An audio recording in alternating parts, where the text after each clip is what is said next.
Hello everybody, welcome back. To another glorious session, mind you. Yes, yeah.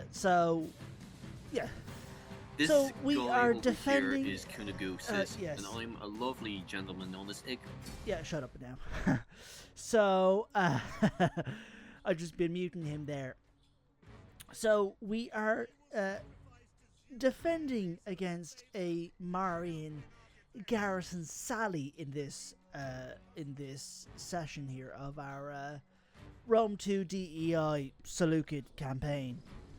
Oh, goody. So it's the classic. It looks like we've got it's a pike heavy army we've got with slingers and peltasts probably for our ranged corps. We got our elephants, our Gallo-Thracian cavalry. I think we have scythe chariots. That's our Tyroi there. You know, the good stuff. The usual suspects. I suppose so. But yeah, there's our good old scythe chariots. Armata. Our outdated scythe chariots that are supposedly not useful in battle these days, but whatever. Well, that's possibly the interpretation, but certainly I can't recall them being... I haven't read too many battles that had them, but I know they didn't do much. They weren't that effective at the Battle of Cunaxa, which is when we first see them mentioned. I'm kind of surprised they decided to include them in the game if they weren't all that useful in real life. I know it's probably just for gameplay reasons, but if yeah, they were aiming gameplay for reasons. Chariots in Rome 2 are glass cannons, especially when there's a bit more refinement done to them, like what DEI tries to do. They're glass cannons. They do quite a bit of damage, but they're pretty fragile. As I said before, chariot warfare is kind of complex, and not a lot can really be done with the limitations of the game's engine. Blame the Rome 2 devs for that. So, it's the best I could. There's a lot of blame going towards their way anyway, so yeah. Yeah. I'm not surprised by the way it's going. But yeah, so therefore, scythe chariots are cool. They're cool, and game-wise, they can be useful. In historical real life, it's maybe a bit iffy, but one could perhaps say there's a reason why chariots in general stopped really being a thing, and cavalry warfare became more prevalent. Because a dude and a horse is probably a little bit better than a big cart pulled by 2 horses or more. Also, it just looks better, you know? No, you can't beat the look of a chariot, in fairness. Nice kind of prestige element to it, but it's just, you know, the practicalities is its own element. I would have always imagined that, like, a dude riding a horse on horseback, charging into battle, looked a lot more sort of badass to them, or more fearful to them, than a guy riding a chariot safely on horseback or something like that. I don't know. It's more like the optics I'm thinking of. Do you know what I mean? Like, I don't know, because I think chariots can have its own finesse to it. But anyways. But like you said itself, it wasn't exactly 100% reliable in battle. Well, at least that's as far as, say, like Bezalel Bar Kokhba was thinking. That's the long run. It's his thoughts. You know, he seemed to kind of take a bit of a stance of they're not really that useful, or at least they weren't that useful. But were there differing accounts of their reliability? I don't know. Your man says that they weren't exactly useful. So does that mean others argue the opposite? Like they were actually super useful and everything? I don't know. I'd need to read up a lot on it because it's been a while since I read up specifically on the Scythe's chariot. I just know it was like Bezalel Bar Kokhba is like yeah, they're not super useful. I don't think Jean-Charles Duplessis leans too much one way or the other. He just described it, documented it. Suppose it could be a useful terror weapon, but you know, that's the best I could really say. You know, there's not much else I could really say. I guess. Alright, so. But yeah, I am trying to see if I can read up more about the Celtic invasion of Greece. That's an event I want to try and read up more on. I've been reading. What do you know about it in general? Well, I've mainly read Pausanias' account of it. But basically around 279 BCE, a variety of Celtic tribes descended upon Greece to... Well, we don't know exactly what their motive was. Probably for plunder. Taking advantage of some of the chaos that was happening there. So they marauded around. They were confronted by the then Macedonian king Ptolemy Keranos. He was the son of Ptolemy I Soter of Egypt. But he I think he got kicked out of his father's kingdom. He's kind of a bit of an awful person. He murdered Seleucus, throwing that empire into chaos. Ouch. And then he eventually kind of took Macedon. So I think Seleucus had just taken Macedon, the Balkans, and before he could really firmly entrench his control over it, young Ptolemy kills him, murders him, and takes it for himself. So it didn't really sit right with anyone, is that it? Well, that's just what happened, but basically then we have this invasion by Celtic tribes, and Ptolemy confronts them and he's killed in the battle. Of course. They sever his head and everything and all that. Ouch. And they just kind of began to maraud around. We ultimately get to what is quite interesting, is that there's the Battle of Thermopylae. Because you see... Is this like a different Battle of Thermopylae? Indeed, because there's at least, in the ancient world, certainly, by the Hellenistic period, there were 3 battles of Thermopylae. And it's the second one that most people recognize, is that No, right? the first is what most the first people one, okay. recognize. The first Battle of Thermopylae was in the Greco-Persian Wars in the 5th century BCE, I think, when Xerxes the first of Persia invades Greece with his massive army, and the Spartans and a myriad of other Greeks confront them at Thermopylae, and they get killed. We know that story, and I've talked about some issues about the Spartans and all that. That's neither here nor there, just that's what happened. But anyway, the other 2 Peloponnesian Wars. No, they're not Peloponnesian Wars. Oh, None of them are Peloponnesian Wars. The other battles of Thermopylae. The second Battle of Thermopylae was the Celtic invasion, when Celtic tribes descended into Greece and marauded in Greece. The third Battle of Thermopylae was a part of the Roman Seleukid Wars, or war. Antiochus III against the Roman Republic. Basically, in that one, Antiochus, he was trying to expand into the Balkans, and the Romans weren't really happy about that. So war happened, and Antiochus was... so he confronted him at Thermopylae, and he was hoping to buy time. He fortified his position because his army was like 10,000 strong, up against an numerically superior Roman force.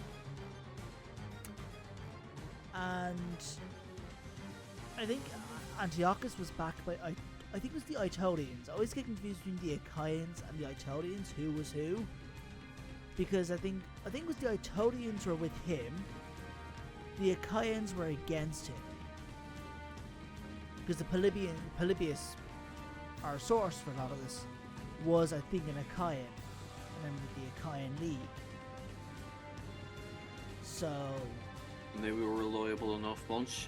Well, I think the Romans, the whole thing was the Romans managed to beat back the Aetolians that were helping Antiochus, allowing them to come in from another side. Because the whole thing with Thermopylae is it's a narrow mountain pass, very useful for a choke point battle. But if you can find a way around, you could win. defeat. And that's kind of what happens in each of the battles. The aggressor finds a way around, or is able to get around.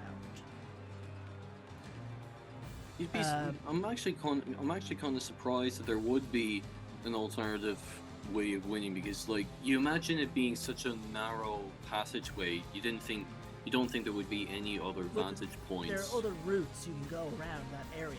It's just the way it is.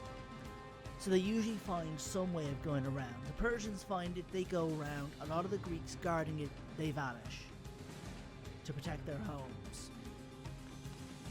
When the Celts were fighting, I think they sent a portion of their force off to raid nearby towns, forcing a lot of the Greek defenders to leave to protect their homes.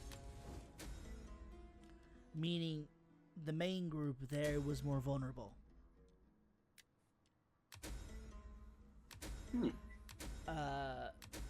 So, but I believe with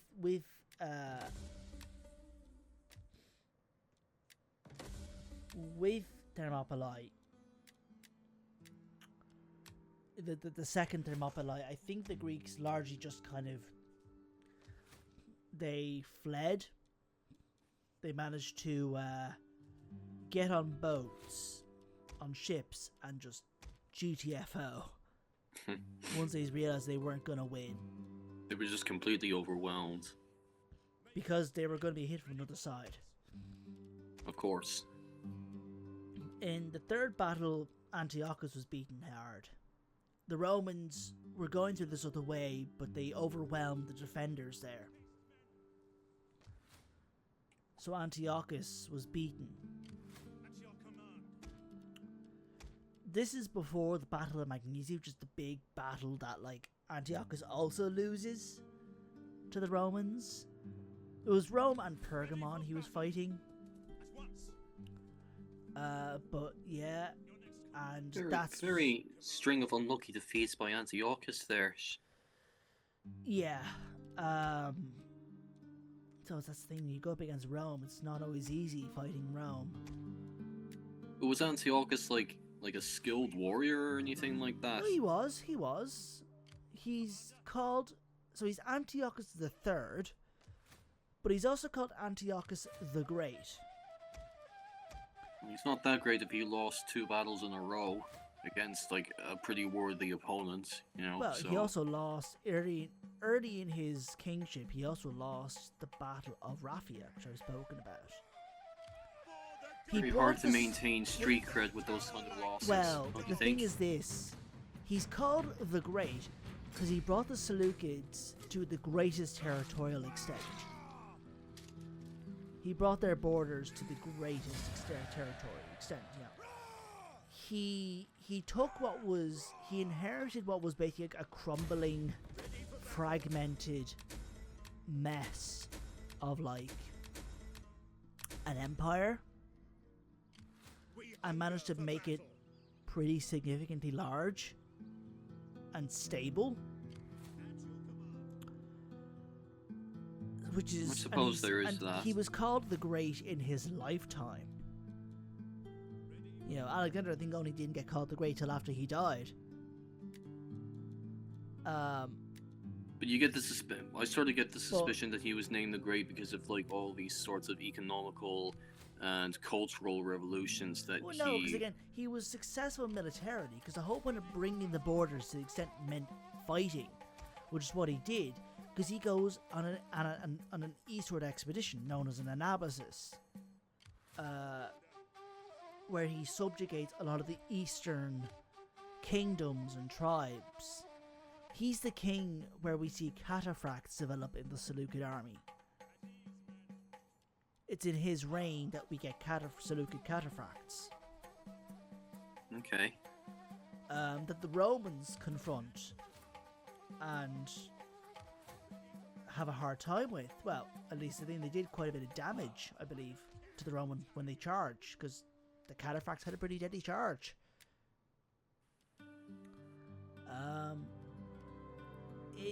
I guess just that it was how tough an opponent he was up against, and just other factors. I suppose he kind of has a tendency to get a bit carried away sometimes in Really? chasing down enemies. Like at Raphia, he was doing quite well. His elephants were beating back the Ptolemaic elephants. His cavalry were beating back Ptolemy's cavalry. Like, you know, he was chasing Ptolemy down. The problem was that he wasn't there to help his men out when his phalanx was struggling against an numerically superior Ptolemaic phalanx. Because So what ended up happening? His phalanx broke, routed, and he lost Raphia. Did he ever get those sort of impulse control issues under control? I think he had a similar problem happen at Magnesia. I think. I don't remember too well. You think it would be something that he would get a grip on? Yeah. I don't remember too well. I remember portions of Magnesia, like the scythe chariots coming in, and before they could really do anything, the Romans just shower them with javelins, which really messes them up. And they become kind of useless then. Obviously. I think the elephants didn't get to do a whole lot, but the Romans by that point were pretty well versed in fighting against elephants.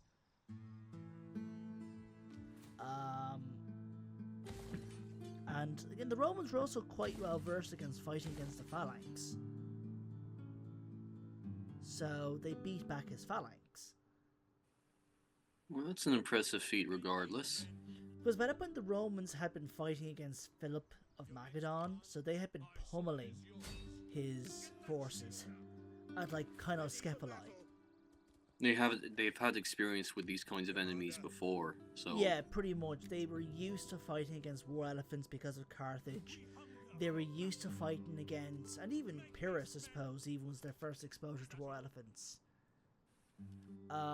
They were used to fighting against a Hellenistic phalanx because of, like Macedon, the Macedonian Wars. So, the Romans... It kind of affected him over as well, because he wasn't expecting them to be familiar. Well, I don't know if he wasn't expecting them to be familiar with these things. But either way, he fecked up. Possibly. You're relying on my own imperfect recollections. Yeah. True. But, yeah.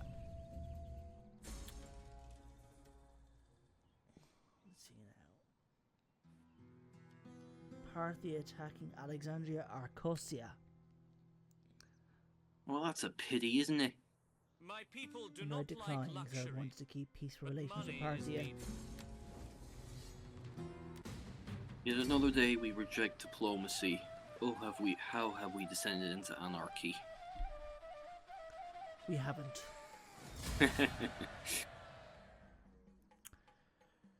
So, yeah. But anyways, I've been reading the Ancient Warfare magazine, and I've been reading a particular issue about the Celtic invasion of Greece, so it's just kind of interesting to want to read about more. And I read Pausanias, but I'm like, they're talking about these other sources, so I want to read these other sources. Polybius apparently talks a little bit about it. Strabo. They're the main ones. There was another one.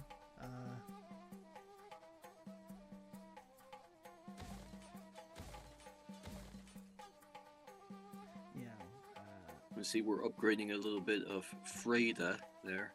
Frada, yeah. Frada, yeah. We move the Might of Heracles up a little bit more towards Partava. Partha. Yeah, I'm not gonna be able to pronounce it correctly, so I'm gonna have to rely on you. Justin was the other source. But yeah. So it's something I want to read more about, and it's just kind of not a period people know much about. I think it's quite interesting. And how does the magazine know about it? Because the magazine is for people who are researching it. Well, it's people who have researched it. Have there been like not many researchers of this particular era? I mean, more just in general, people don't know much about it. But it's like a Academics would know niche. of Is it it to like a a certain niche extent. area of study? Is it? Would probably be fairly niche. I suppose it's significant, especially if you're interested in military stuff and the Hellenistic period. Because you see, the whole point is that so when I'm talking about Celts, I am talking about Gauls, tribes from the region of Gaul. Okay. They travelled eastward for a myriad of reasons, and many of them they kind of were settling in the Balkans, and then they went down to Greece, and then some settled in Anatolia, becoming the Galatians. And we know some of the tribes that were involved, like the Tolosabogii, because the Galatians are traditionally made up of 3 tribes: the Tolosabogii, the Tectosages, and the Trukmi. There are probably a few others. Arrigo-Sages was mentioned at some point, being involved at least with the Seleucids. There's probably a few others, maybe an Igo-Sages, I don't know. Brennus, who is one of the leaders of the Celtic warband invading Greece, was from a particular tribe. I forget the name of it, but apparently there's not much known about this tribe or even where they're from. I think Strabo may have mentioned the tribe name, and he's like, I don't know where the hell they were based, where they were from exactly. So I want to learn more about it because it's just kind of interesting. It's just something I guess people don't think about. Oh yeah, Greeks and Celts fighting, and Celts attacking Greece and giving them a hard time. What's the most interesting thing that you've learned so far? I suppose just that in general, the event itself is quite interesting. Okay. And I guess, Celts giving Greeks a hard time is always kind of fun to learn How about. can I serve? It's nothing new. I suppose the Celts were not exactly slouches when it came to fighting. You know? Oh yeah, I've been rereading my thesis. Yeah. Yeah. How's it feel on repeat or like your second viewing or your second reading? I don't know. Some bits I like, some bits I don't like, I suppose. Some things I'd love to improve upon. I got some better sources now. Yeah, it's only natural for like when people have done works and they go back and look at their own work. Usually, like in the moment when they make them, they're really proud of it, and then later on in life when they look at their own works again, they either kind of have like this feeling of, oh, I don't know what I was thinking at the time. I don't know how anyone could read this crap or write this crap or anything like I think like that in a again. sense, for me, it's like I'm still proud of it. But you subconsciously know or wish that you could have done better, Yeah, or at least there there's were some a few stuff that you would have done sources- differently. There are a few sources I just didn't really have. Either they didn't exist yet, or I just didn't really have them. No, it's natural it's natural whenever people come up with a work of their own. Like they're proud in the moment, but then on reflection, when you look back on it, it's just like, I wish I could have done this better. Not to say that you're not proud of it, but like you definitely start to have second thoughts or regrets at the time for what you didn't do at the time, I suppose. So it's only natural. Yeah. My thesis was on Seleukid Roman armed infantry.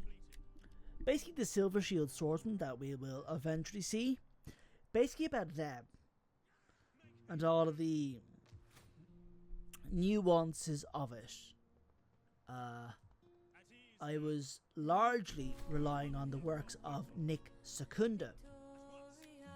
He's the only one who's written kind of extensively on this topic. Other academics only write it briefly in passing, if they do write about it. But yeah, but to comment briefly what's happening here, I suppose we should. Just recruiting some new troops, Indo-Iranian cavalry, the Takshil and Negama specifically. And there's been rioting in the capital. And Indo-Hellenic Thureoporoi. And Peltasts. And there's been rioting in the capital so far. Oh yeah, well, that's just a normal random event you get. And we have no supplies in that region. Well, that's a bummer. Attrition, unless we get out and supplies replenish. We're hoping to update our brothers of Xenophon. Of the Heraclidai. Yes. Parthia have at this point expanded quite a bit eastward. Going right into Scythia. Scythia? What's in Scythia? Scythians. Gideons. Okay. What do they specialize in? Mounted archery. Mounted archery. Is that like a... Can mounted archery be a mechanic in the game, actually? Well, horse archers are a thing in this game. Ah. Because that's kind of what a lot of these steppe tribes were known for.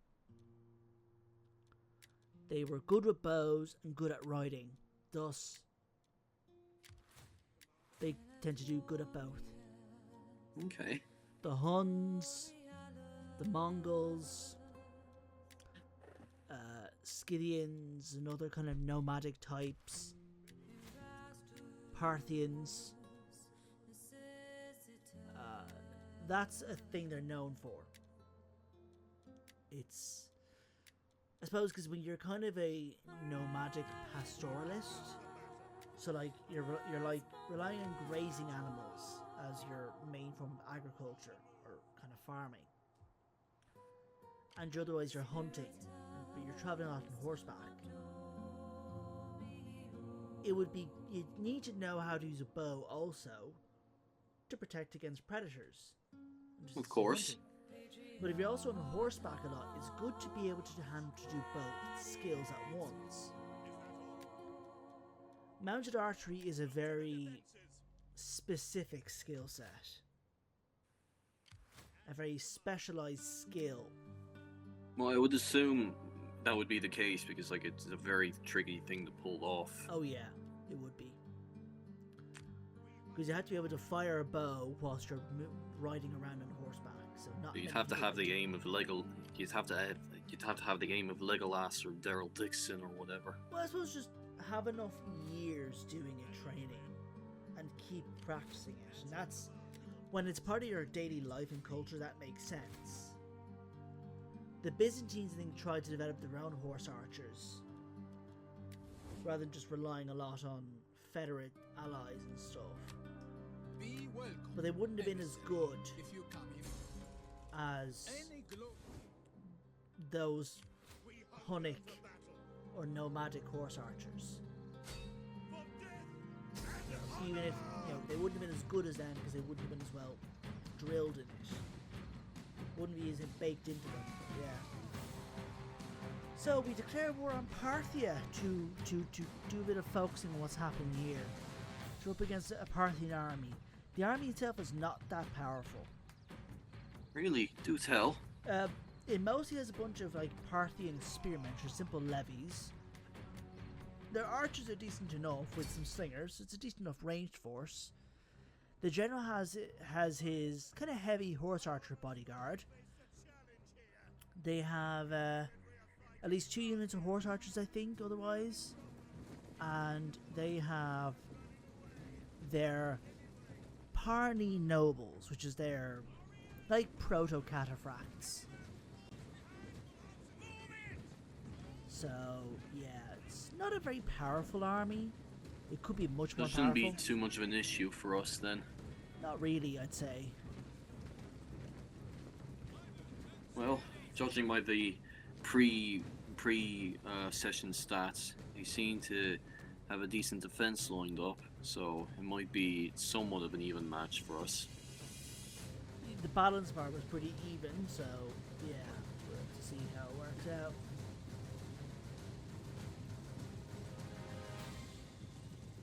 We've got quite a bit of cavalry on our side.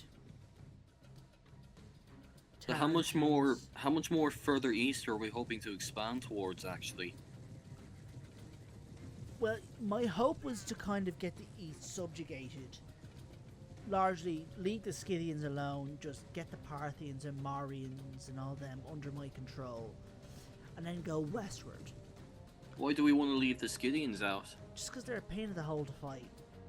Yeah? Lots of horse archers and all that stuff. I'm just not interested in taking those territories. But what would it take, though? I'm kind of curious now. Ideally, I suppose an army with a lot of spearmen and probably slingers and cavalry.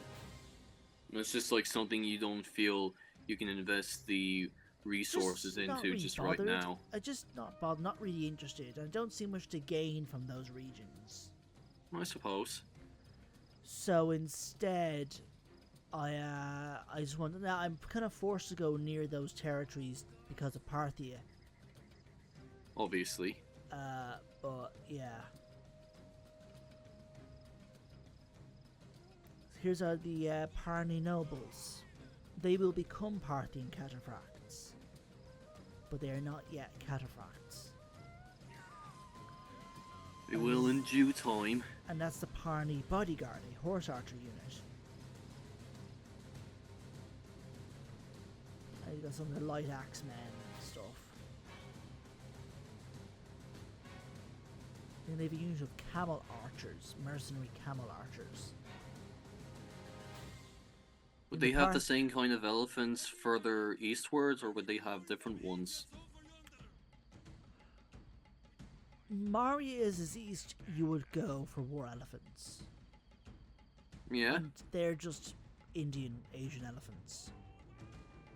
There's just the same regular ones then. That we've been using more or less. Yeah. Parthians don't have elephants. They don't? No, they don't use elephants. Never did. Wow. Okay. Kind of surprised to hear Parthians are that. more. Well, why? They're based in like Iran. Oh, yeah. That's a good point. Parthians are more about horse archery and cataphracts. Oh, yeah. Yeah. That makes sense. That's where cataphracts kind of came from, were the Parthians. Okay. They developed cataphracts, and then the Seleucids adopted them after fighting the Parthians.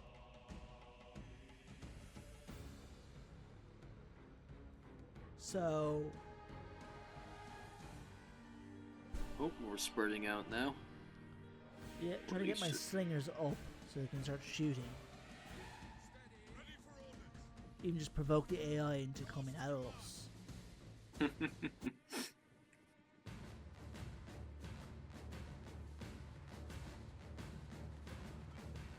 See it? They're starting to fire. They're also taking fire.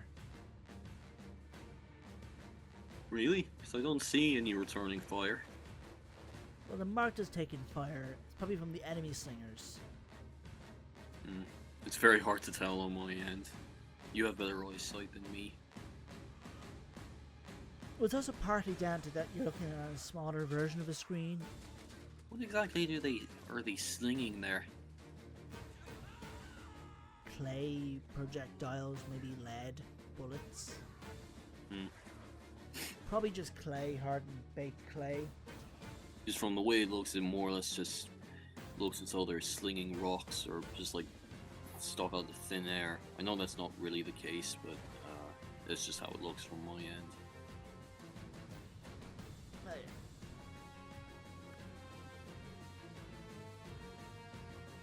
So it's at the skirmishing phase of the battle. Oh, we're at the skirmishing phase already. What are we trying to skirmish now? Enemies. First it's enemies, then it's the dirt, then we skirmish everything in sight. How do you skirmish the dirt? I'm making it up as I go along. maybe you should try to think a little more before you speak. Or you just go like a damn fool. Well, we're doing some heavy damage regardless, so... Oh yeah. We are. From their animations, it looked more as though they were dying of a heart attack. Oh yeah. It's just how it looks.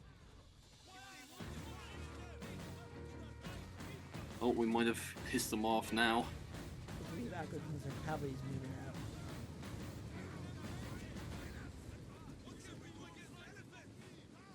But yeah, I'm considering whenever we do a Rome campaign, I might try 31 units per army. Yeah? Why 31? Because I don't want to go with the whole 41. I think it'd be nice to try and experiment with slightly bigger armies. Because I believe the AI performs better with having more to handle. You think it would run smoother? I believe that's the way it's explained, is the AI just tends to perform better, does a better job, and it has more units to work with. Might be worth a shot. Yeah, it's something I'll try to do and look into doing when we get to it. But so the party nobles were charging at my peltas and managed to rush in my Thoreo spears, and my pikes were able to kind of counter them off. And now my cavalry started to engage with the enemy infantry. We also got Hippes are struggling against enemy spearmen. Mm-hmm.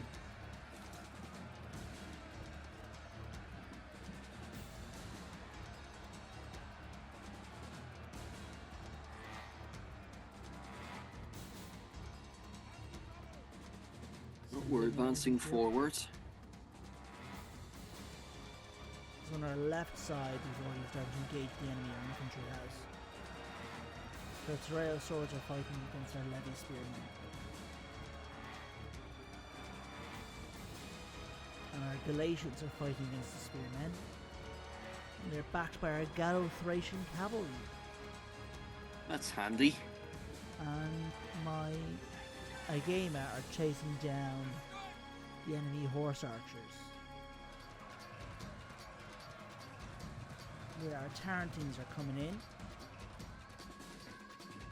Enemies starting to waver. As they should be. Our Thoreo spears are holding against enemy infantry. Against the enemy axemen.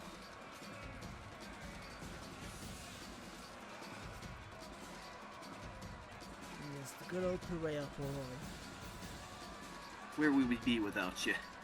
Of course, one of the best parts of Greek factions, in my opinion, are the Thoreo. Maybe the best. Well, they're very nifty. I like using them. But it shows off that Celtic influence that I'm so fond of. Sure, why wouldn't it? Yeah, because that whole Thoreo shield is probably because of Celts. Well, it's a bit more complicated than that. Like everything is. That of course. Shield shape and style originates largely in the Italian peninsula and is spread to the Celts. But it is likely through contact with the Celts that the Greeks start using it. Spread like wildfire it did. Albeit in a smaller form. They use a generally smaller, lighter variant. Typically, it's kind of a bit smaller and lighter. Alright, so. Because traditional Celtic shield's pretty big. Maybe at a meter or so in length. But the Roures is a little bit smaller than that. I think the enemy's starting to rout now. Yeah, a lot of them are starting to rout. There's a few still remaining. Enemy generals fighting against our elephants and our Thoreo spears, but he's trying to run. He knows a losing battle when he sees it. Of course. Those two won't be killed. Plus again, they're horse archers, so their whole thing is to try and keep moving so they keep shooting. Of course, of course. As you see, these guys have bows on them. Mm-hmm. So they're horse archers. Yep, I see them. So yeah. And we got our Hityroi there. Hityroi, the game rather. So I meant to say. So our general's mounted on the Hityroi. Not for much longer. The game are kind of better. Yeah? Yeah. Why? Well, they're just a little bit harder, heavier. Though they're not as though they're slower than the Hityroi. Plus in thoracic forms the game had become cataphracts. With an Assayan horse. Which is quite nifty. I suppose. So yeah. We're victorious. Why wouldn't they be?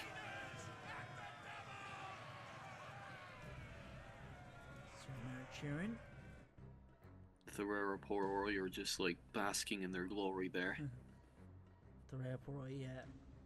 TWR2. TWR2. I said that, didn't I? Someone said TWR2.